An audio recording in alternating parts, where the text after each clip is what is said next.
January's meeting tonight. Good to have you back after the new year. Today's meeting was a little different. We did, again, a pipe swap. Some of you guys brought stuff down.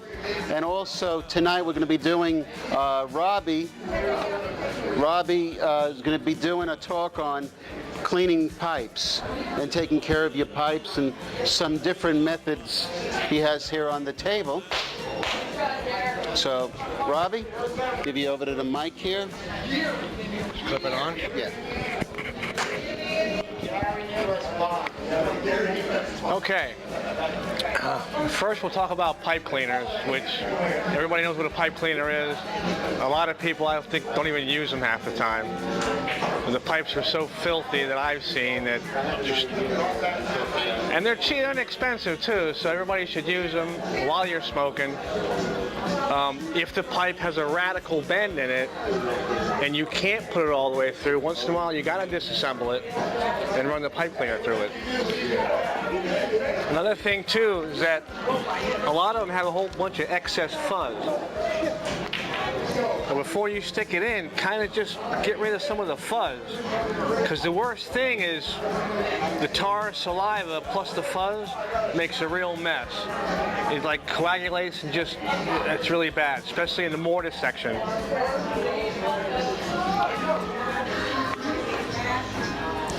And there's thick ones, you can get thin ones, there's the bristle type that work really good.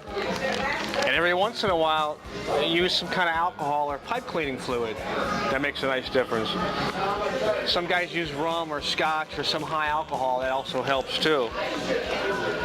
Then there's these brushes, and Jim sells these shank brushes that are great.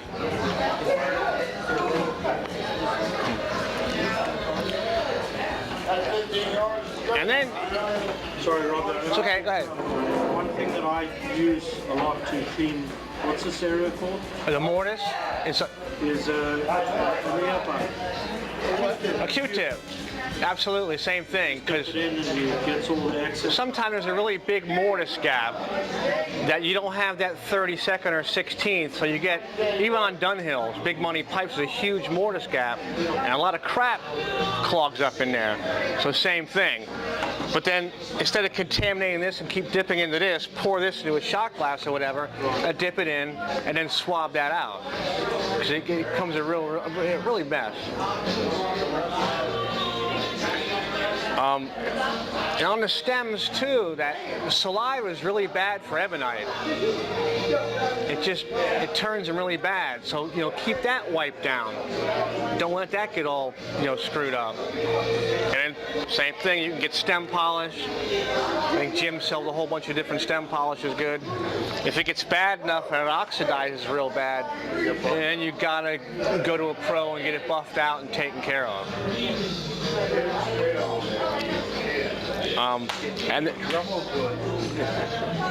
Well, you can, but you gotta be real careful because you can screw up buffing a stem too. If the compound's too abrasive and you hit one of the sharp or one of the facets on the stem is real fancy, you'll buff it off smooth.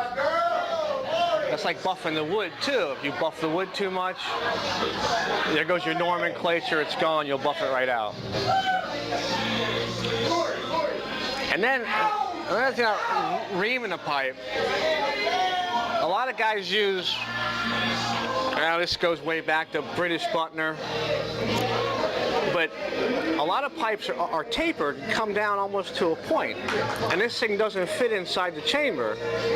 So you go in there and you start reaming it, next thing you know, it's stepped, and you got a whole bunch of wood you've taken away, and you never get down to the bottom. Where this tool, you could actually, there's no point, it's been flattened out. And it's actually tapered too, so you can work it. But you never want to get to the point where the cake gets so thick where you can't do anything, but there again, get it professionally done. And I've even had to use carbide burr, a metal burr, to get inside and work it. And then eventually, do something by hand with a drum sander and actually work it and sand it out. And sometimes you can chuck this in to a flex shaft, the handheld thing that goes into a motor or your drill press, and you can spin it and work it.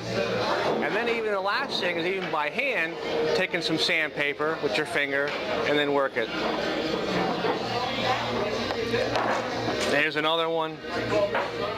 They've been around for a long time too, but the same thing. Yeah, you spin it and adjust. I've got one of them somewhere. But the same thing, it doesn't fit all the bowls. You want to leave a little bit of cake on. Well, if you get down to the wood. Well, if you take it down to the wood, then it has to be like recoated.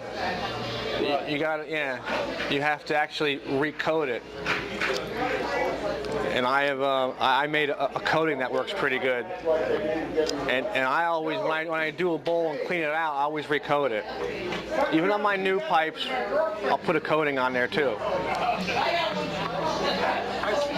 What do you recommend for your cake thickness? I've seen nickel or I've seen dime. There's a difference between a nickel and a dime. Talk about 2-3 millimeter, which could be, could be a nickel size, a dime, whatever. Because if it gets too thick, when you heat it up, the carbon expands so fast it'll crack the bowl. And then you're done. And then the same thing about smoking a pipe too hot. Is, if you're smoking a pipe and it's so hot where you can't hold it, put it down for a few minutes. Or that'll you burn a hole right through it. And that's like the top of the bowl too. If you got real pretty bird's eye on top of the bowl, and a lot of guys fill their pipes up to the top, or even make a big huge mound and light it, and it just burns the whole top of the bowl up. I mean, if it gets a little bit of oil, a little bit of carbon, with some of the alcohol, you can take it off. But if it gets bad enough where it's burnt, then you have to top it and sand it and get rid of the burn marks. And there's another type of reamer too that goes way back, and some of these are really good too. Some of these are from Denmark, and they work well.